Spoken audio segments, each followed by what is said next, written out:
Hi, welcome back to Basic Math. We're going to be looking at fractions and decimals today. In particular, we're going to look at switching from fractions to decimals, and we're going to start here with going from decimals to fractions. And then after we do that, I'll talk just a little bit about how you work problems where you have both fractions and decimals in them. All right, so let's get started. Decimals to fractions. So we want to take something that is a decimal and turn it into a fraction. Why? Because fractions are fun. All right, at least they are for weird people like me. All right, so let's get started. We need to ask ourselves first, how many decimal places? Okay, we are taking a decimal, we're turning into a fraction. We need to know how many decimal places. And we'll see why in just a second when we get to this example that we're going to look at. And then the last thing we need to make sure to pay attention to is to reduce. And I'm going to add a little note next to reduce. I'm going to just kind of put in 2, 5, because what we're going to find is that the only things that your denominator is divisible by are 2 and 5, and then multiples of those two things. And so if you only check for reducing by 2 and 5, that'll be enough, and you will get your fraction reduced every time. So let's take a look at my first example. I have 0.58. I want to turn it into a fraction.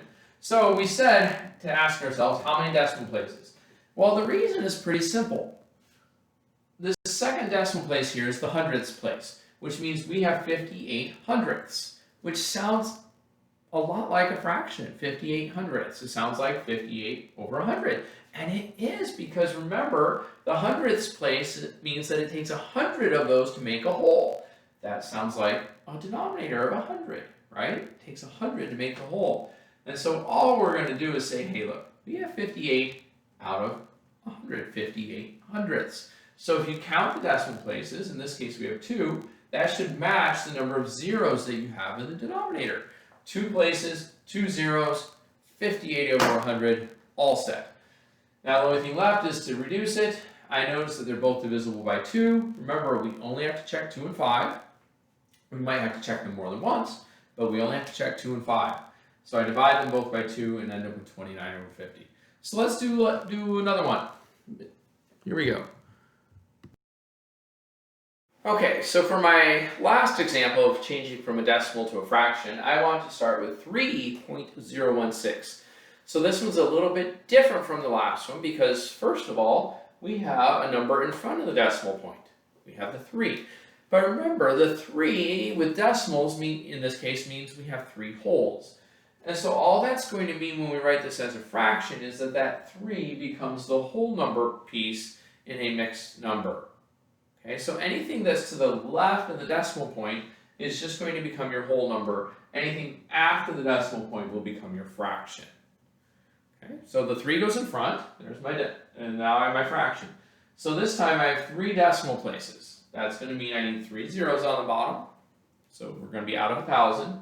And now importantly, this is just 16 over 1,000. This 0 is really a placeholder. Okay, this is just 16 thousandths. So we get 16 over 1,000. You could put the 0 on top if you really want, but it's got to go in front. Don't put it at the end. That would be 160 instead of 16, which would be very different. So now I have my mixed number, and I'm going to reduce it. Now, I'm remembering what I said on the last board, that all we really have to pay attention to is 2 and 5, okay? Because that's all you're ever going to be able to divide the denominator by. So I divide them both by 2, and I get 8 over 500. But then I notice I can do it again. So you might have to do 2 or 5 several times, or some combination of them. So I divide again. 8 and 500 reduced down to 4 and 250. And I notice I can still do it again. So I divide by 2 one more time, and I finally end up with 3 and 2 over 125. So we could have divided by 8 at the very beginning. Okay? If we had started here and divided both top and bottom by 8, it would have worked. But importantly, the 2's got us there. We didn't have to go searching for that 8. All you ever have to check are 2 and 5. And when you can't do both the top and the bottom by the same thing anymore, you're done.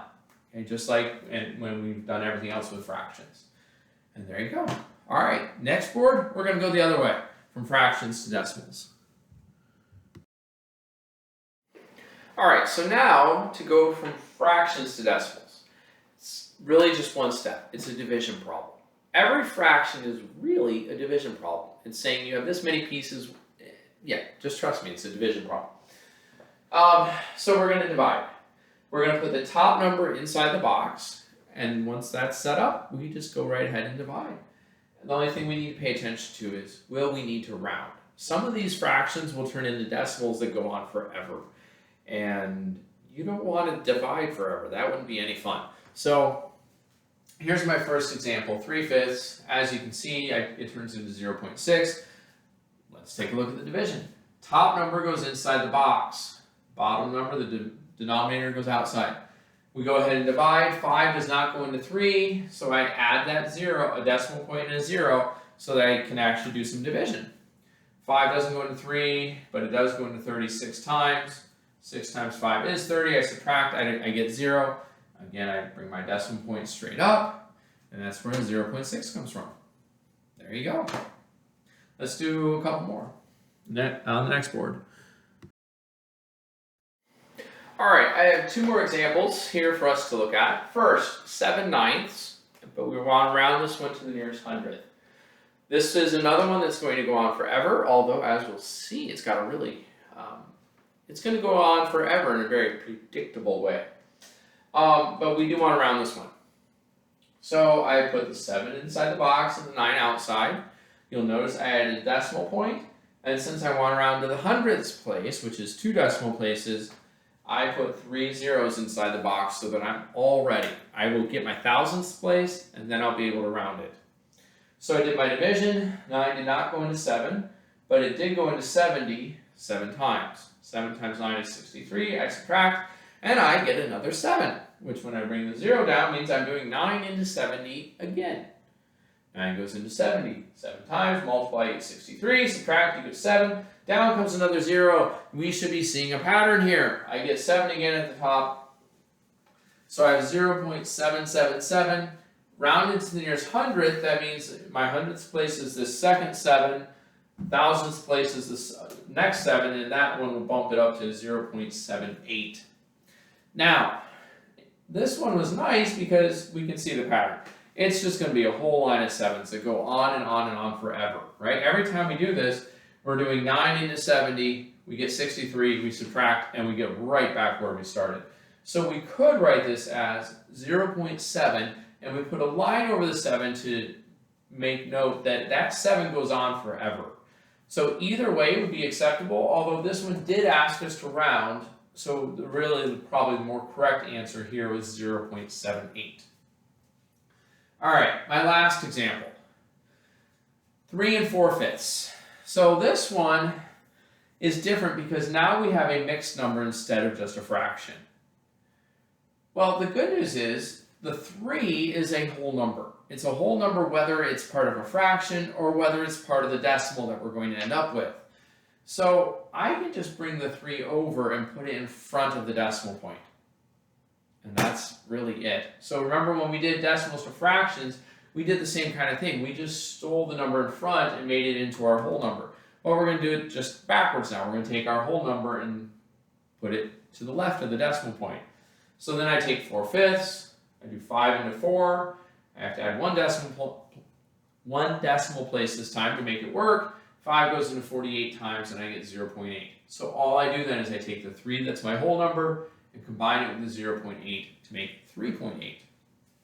That's it. So there you go. That's fractions and decimals. So how do we use these when we have adding or subtracting or multiplying or dividing? Well, first of all, we pay attention to directions. Okay, if you have a problem and it says leave your answer as a fraction, you might want to change all your decimals into fractions. If it says leave your answer as a decimal, change all your fractions into decimals.